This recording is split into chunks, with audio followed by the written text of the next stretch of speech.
voy a presentar el caso de los valdenses y la Iglesia Católica.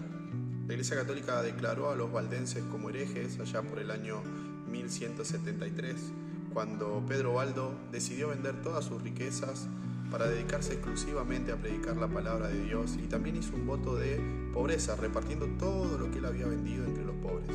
Claramente esto dejó a la Iglesia en una situación controversial, complicada, ya que él los acusaba de ostentar riquezas, de acumular riquezas y no repartirla entre los pobres, y también cuestionaba la autoridad de la Iglesia para ser los únicos que podían predicar la palabra de Dios y también tener la palabra de Dios en papel, en Biblia, ya que no le permitían a nadie más que los sacerdotes o aquellos que fueran ordenados por ellos a tener la palabra de Dios en sus manos.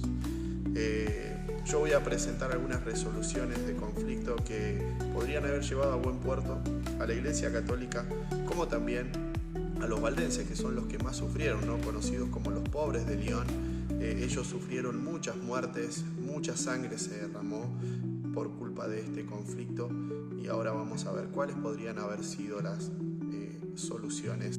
Sin duda, la espiritualidad es uno de los principales factores para poder resolver estos conflictos. Los líderes que existían en esa época podrían haber recurrido en primera instancia a la oración. Una de las propuestas que podría haber resultado es orar para ver cuál es el camino que Dios les mostraba para poder solucionar. Tanto los católicos como los valdenses. Proponer un pacto de oración es importante para encontrar resoluciones. Un diálogo respetuoso y abierto también abre la puerta a soluciones.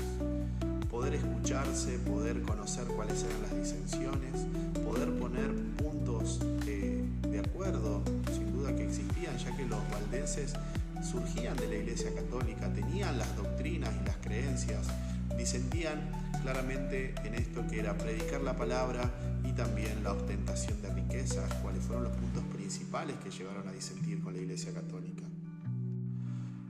Otra herramienta importante es tener disposición al cambio y a la reconciliación. Por supuesto, siempre es importante buscar la reconciliación. Siempre hay puntos que son favorables, que podemos salvar y que podemos encontrarlos, partiendo desde ahí para generar puentes, pudiendo extendernos, ya que los valdenses podrían haberle aportado muchísimo a la Iglesia Católica si ellos hubiesen sido escuchados. Podrían haberle dado fuerza, podrían haberle dado espiritualidad y podrían haberle dado incluso más credibilidad a la Iglesia hasta la época. Podemos hablar que hoy la Iglesia sería mucho más creíble si hubiese escuchado a los valdenses y hubiese llegado a puntos en común con ellos. Los problemas son insalvables. Tal vez lo mejor es simplemente respetar al otro y dejar que cada uno continúe con sus ideas, con sus creencias, respetando por supuesto la vida, respetando los valores y respetando su espacio. Claramente cada uno tiene la libertad de poder elegir.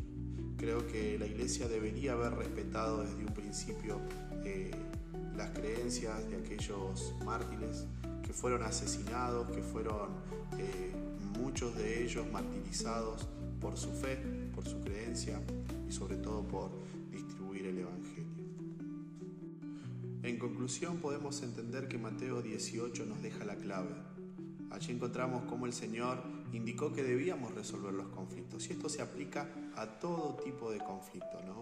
Podemos comprender que la historia hoy sería diferente si lo primero hubiese sido la oración, ponerse en contacto con Dios, hubiesen recurrido a la fuente fundamental, la fuente principal, que es la Biblia, si también hubiesen logrado encontrar contextos en los que estuvieran de acuerdo, consensos para poder llevar adelante una misión en común, si hubiesen estado dispuestos a reconocer sus errores, si hubiesen estado dispuestos a cambiar, si hubiesen estado dispuestos a poner la palabra de Dios encima de sus intereses personales, la historia hoy sería distinta y la contaríamos de otra manera. Pero claro, Dios tiene planes con su pueblo, Dios tiene planes y siempre quiere distinguir a su pueblo, aquellos que hacen su voluntad, aquellos que siguen su palabra, de aquellos que no están dispuestos a obedecerlo y buscan sus intereses personales.